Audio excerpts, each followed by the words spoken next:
Fernando, ¿cómo estás? ¿Cómo te va? Encantado que tú estés con ustedes, Moisés, Jesús.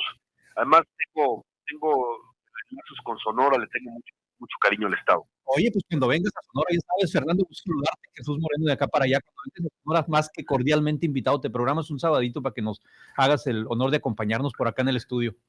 Seguro, será un placer. Oye, fíjate que al iniciar, perdón, adelante. Al iniciar el programa, que hacíamos un poco la presentación de lo que iba la emisión de En Contexto de este sábado, le decía yo a Moisés y a nuestros amigos de la audiencia, que yo recuerdo a Fernando Belauzarán de 3, 4, 5 años quizá para atrás, muy activo en Twitter, sigue siendo muy activo en Twitter, pero sobre todo viajando en metro. Sigues viajando en metro, te mueves en metro en la Ciudad de México todavía, y me acuerdo que publicabas fotos, videos cortos, etcétera, de tus experiencias en el metro. Sí, así es, soy usuario frecuente del metro desde niño. Sí tengo carro particular, pero trato de usarlo lo menos posible. Ajá. El tráfico aquí es muy estresante. Sí. Y la verdad es que el metro es una buena ayuda, ¿no? Pero por lo mismo he sido testigo de la degradación del metro, ¿no? Para allá iba, exactamente. Y ahí es donde chocan sus discursos de sabotaje, cosas así. A todos nos consta cómo se ha ido degradando a través de los años, porque no se le da el mantenimiento debido.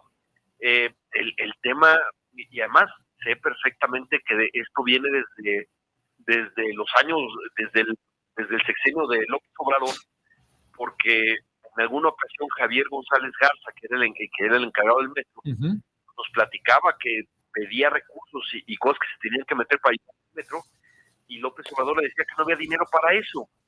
Y tiene una lógica en ellos, lógica entre comillas, ¿no? Lo que se gasta en mantenimiento, pues digamos, no es de relumbrón, no genera votos, ¿no? Ya dijo hace poco López Obrador que eso de los apoyos individualizados es estrategia política. No lo saca de la pobreza, pero los ayuda a tener votos seguros, a comprar votos y llevarlos a las casillas. Ese es el único interés. El único interés de este gobierno es el poder. El proyecto es el poder. ¿Para qué quieren tener poder? Para tener más poder. Eso es lo que nos han mostrado lo que ha durado este gobierno. Pero la verdad es que el transporte más popular en la Ciudad de México es obviamente el metro. Y viene mucha gente del Estado de México aquí, y obviamente mucha gente de escasos recursos. Y pues ahora tienen, no solo que los trayectos son más lentos, sino que ahora hay más posibilidades de tener accidentes, como lo estamos viendo. Bueno, yo jamás había visto que se pusieran a rezar en el vagón, ¿no? De ese tamaño ha estado. Y da un poco de risa, pero es tragicómico, que el presidente diga que Carlos Loret y Ciro Gómez Leiva causan psicosis por informar sobre los accidentes y percances en el metro, como si no fuera un asunto de interés público. Pero él manda 6,000 miembros de la Guardia Nacional, 6,000 militares de la Guardia Nacional al metro, ¿no? Y cree que eso no, pero además dice que los manda para evitar sabotajes. ¿Qué es un sabotaje en el metro? Perdón, eso se llama terrorismo, ¿no? Ya que es un acto de sabotaje en el metro, es terrorismo. Bueno, pues entonces, ¿qué es lo que genera psicosis en los pasajeros?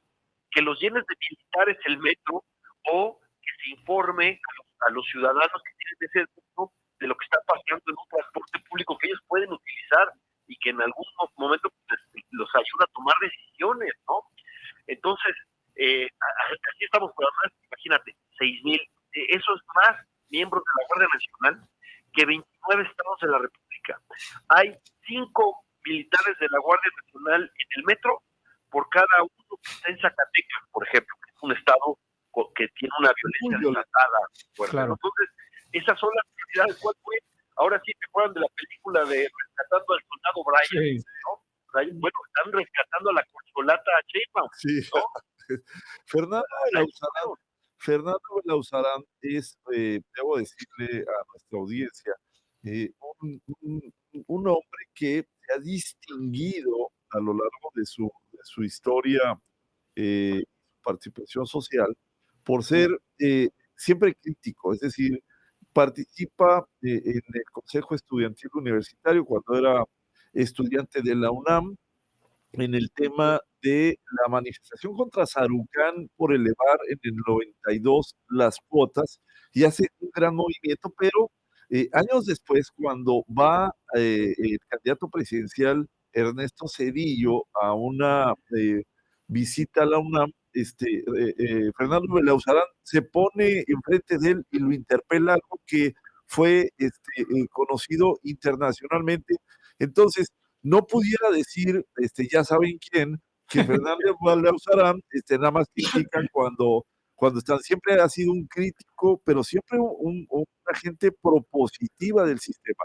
¿Qué salida le ves? Y después le vamos a entrar a otro tema después de nuestro corte, Fernando. ¿Qué salida le ves al tema, primero del metro y después la perspectiva de Sheinbaum hacia esa carrera, hacia el futuro? Bueno, al metro hay que invertirle, hay que hacerle cirugía mayor, ¿no? Y lo que pasa es que, imagínate, la única línea que se ha creado en mucho tiempo fue la línea 12, en décadas, y fue la que peor hicieron, la más moderna, y fue la que se cayó por las prisas, porque tenía que estar terminada antes de que acabara el sexenio de Marcelo Ebrard, y por eso decidieron que tenía que ser la ruta y que tenía que estar por arriba a pesar de los inconvenientes, e hicieron una ruta muy complicada para los trenes, y luego hubo un negocio, hacen unas vías para un tipo de trenes, pero pues Mario Delgado, ¿no?, decidió, cambió al mero vez otra licitación, y ahora sí, de cuánto fue el coche, ¿no? Y entonces puso unos trenes que no podían, que no eran compatibles con la ruta, ¿no? Pero pues dicen que cuando las cosas no son lógicas son metálicas, ¿no? Y bueno. Filosofía pura. Tú que eres filósofo. Oye, Fernando, a ver, dos preguntas. A ver, yo he escuchado que el metro transporta en promedio 5 millones de capitalinos diariamente. La primera pregunta es, si es tan importante para la movilidad de la Ciudad de México, ¿por qué la desatención de las autoridades? Y la segunda es, ¿qué tanto le va a costar esto, la candidatura, a Claudia Sheinbaum? Porque veo que están empecinados en sacarla adelante a pesar del metro. No, tienes toda la razón. El tema, primero, un poco lo quise contestar, no les da votos. Ellos creen que todo gasto que no genera votos es un desperdicio, ¿no? Entonces, todos los partidos están en campaña desde el primer día. Sí. Y no importa, y como las cosas que se hacen bajo la tierra o que no se ven, no generan votos, ¿no? Las han descuidado. Claro, da pena, porque tú ves que, por ejemplo, la refinería de Dos Bocas, que era lo que se quería poner López Obrador para decir, yo sí pienso en nuestra soberanía energética, etcétera. Él lo había presupuestado en $8,000 millones. Hasta rechazó las ofertas de otros, porque dijo, yo lo voy a hacer en $8,000 millones. Bueno, ya va en $16,000 millones. Así es. Y no va a costar menos de $20,000 millones. Y hasta $22,000 millones. Aquí es un desperdicio impresionante, y el Tren Maya está por el estilo. Y luego lo del aeropuerto, somos los únicos que pagamos por no construir un aeropuerto, y en lugar de hacer un aeropuerto que iba a solucionar el tráfico aéreo, genera otro que no soluciona nada y que los usuarios no quieren utilizar, ¿no? Es más, consiguió que Biden pudiera aterrizar ahí nomás por un golpe de propaganda, a cambio de recibir 30,000 migrantes mensualmente. Que, por cierto, yo no sé si tenemos la capacidad de garantizar los derechos humanos, ¿no? En un espacio donde además el crimen hace de las suyas, y el tema de la trata de personas es terrible, y no hay nadie más vulnerable que un migrante sin papeles legales, más mujer y si es niño, ¿no? Y bueno, eso va a ser una crisis, que de por sí hay una crisis humanitaria en la frontera con el tema de los migrantes.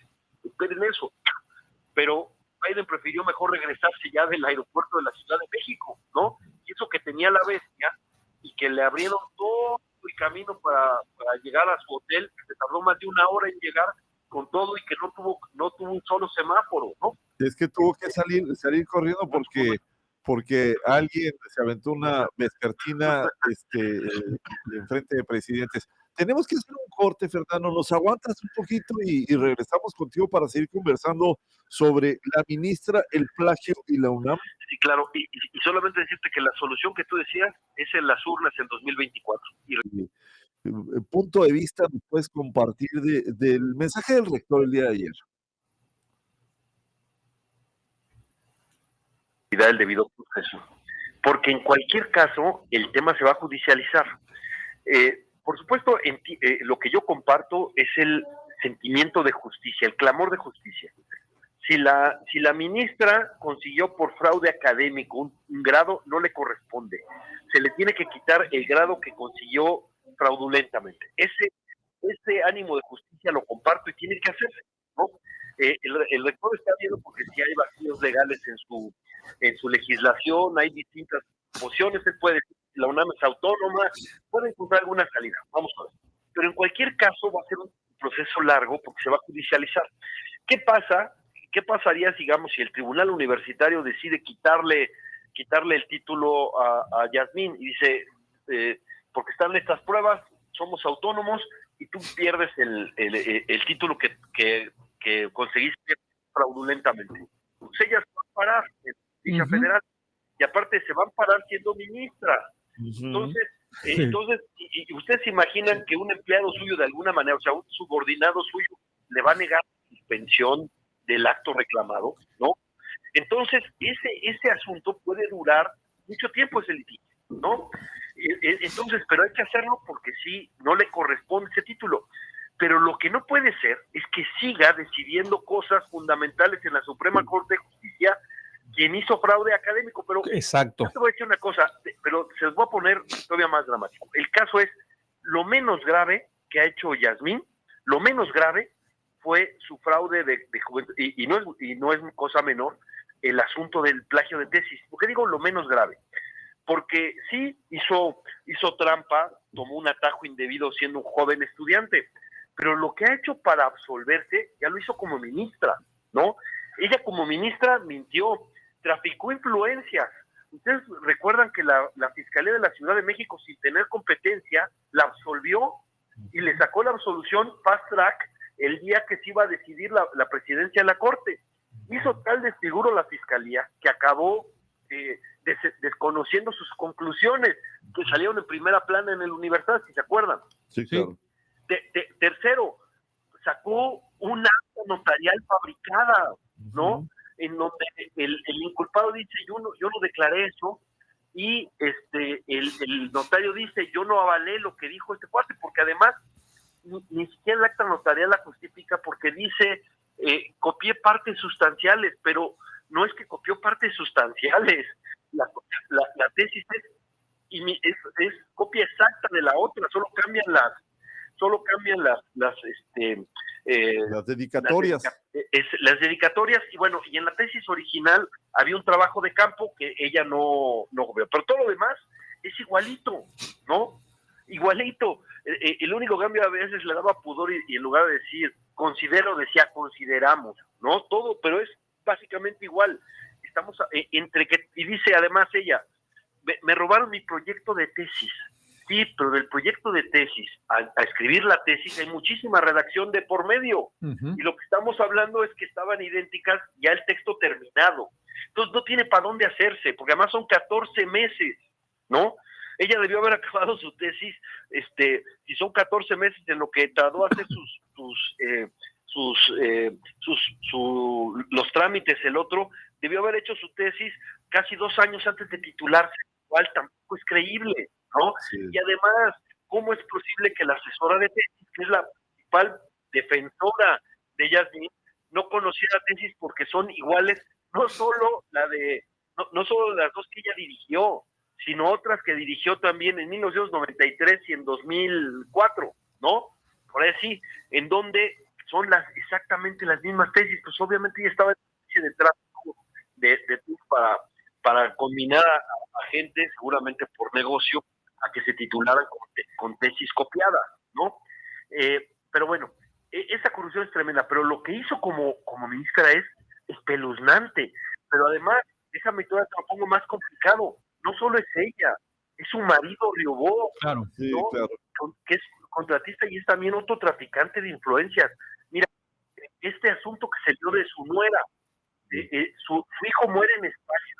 La justicia española no persigue a la nuera porque no hay Irregularidad. ningún indicio para detenerla, no la ve responsable. Y sin embargo, la fiscal de la Ciudad de México, la misma que le inventó el cargo a Alejandra Cuevas, que ni siquiera estaba en el Código Penal y que tuvo que salir, ¿te acuerdas? Sí, claro. Que era pariente de Gertz Manero, Sí, claro. ella misma le da una orden de aprehensión y hasta giran órdenes de Interpol, que no lo aceptó la policía de España, y le congelan las cuentas en México. ¿Y por qué? Porque hay un tema que le importa personalmente al contratista preferido de López Obrador, ¿no? Y ahí es donde lo que nos cuenta Elena Chávez, el rey del cash, a cuenta todo da todo sentido. Quien aporta recursos en cash busca luego tener cosas a cambio, ¿no? Y bueno, esto que hemos visto y otros casos también de aquí hace que la ministra sea insostenible en la Suprema Corte. Fernando, lamentablemente el tiempo nos alcanza. Te queremos agradecer muchísimo tu participación esta mañana en Contexto. No, gracias. Un privilegio estar con ustedes y me gustó mucho la plática. Un fuerte abrazo, Moisés. Presiento que a partir de ahora te vas a ser cliente frecuente en las mañaneras. No sé si estés emocionalmente preparado para eso. A las mañaneras, pero el sábado, en Contexto, mi querido Fernando. Fernando, ¿dónde te seguimos? ¿Nos puedes compartir tus redes sociodigitales? Sí, sobre todo, búsquenme en Twitter, ese es mi medio más importante, es Ferbelaunzarán. Ahí estoy en Twitter y ahí comparto todo, y muchas gracias. La Excelente. verdad es que platicar con ustedes. Fernando, Gracias. nos escuchamos en las siguientes emisiones y te esperamos acá en marzo, acá en Hermosillo. Sí, seguro, ahí estaré en marzo y si los visito personalmente será un privilegio. Un abrazo.